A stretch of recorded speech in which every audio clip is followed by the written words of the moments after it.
समान असतं। आईच्या दुधामध्ये खूप सारे अँटीबॉडीज असतात, vitamin D, vitamin B12, calcium. हे जर बाळाला मिळालं तर तुमचं बाळ वारंवार आजारी पडत नाही।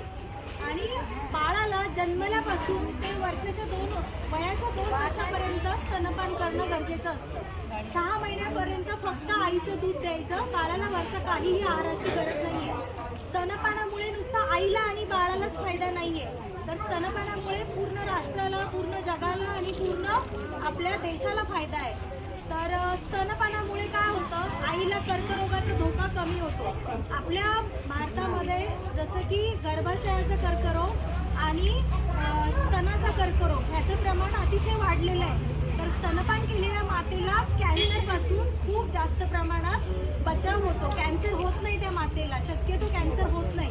तर स्तनपानाचे फायदे अनेक आहेत।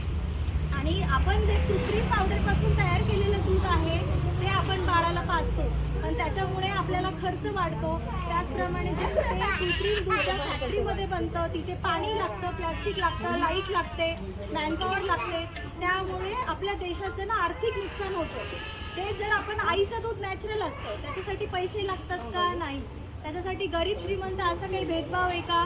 तो भेदभाव पण नाही। तर आईचं दूध हे कुणीही कुठेही कसंही पाजू शकतं, त्याच्यासाठी फ्री मिळणार आहे, हे नैसर्गिक आहे, फ्री मिळते आपल्याला। तर मग आपण कृत्रिम पावडरचं दूध का वापरायचं? आणि आईच्या दुधामध्ये जेवढे विटॅमिन्स आहेत, जेवढे जीवनसत्व जेवढे आहेत, तर ते कृत्रिम पावडरच्या दुधामध्ये नाही आहेत।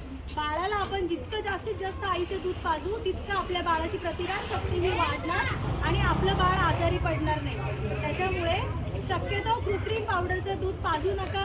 काही तुमचे शंका असतील तर तुम्ही या हॉस्पिटलमध्ये येऊन विचारू शकता।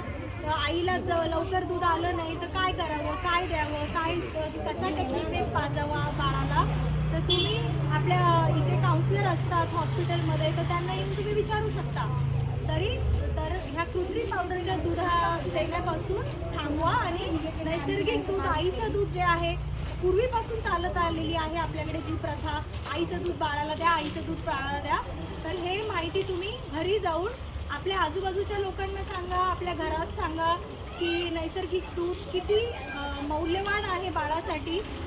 ही माहिती तुम्ही स्वतःपर्यंतच ठेवू नका। आत्ताच मुलांनी तुम्हाला काही जे फायदे सांगितले ते फायदे तुम्ही सगळ्या आजूबाजूच्या लोकांना, आपल्या नातेवाईकांना, आपल्या घरामध्ये सगळ्यांना सांगा। ठीक आहे, धन्यवाद। तुम्ही आमचा कार्यक्रम अतिशय शांतपणे ऐकून घेतला, त्याबद्दल तुमचे खूप खूप आभार।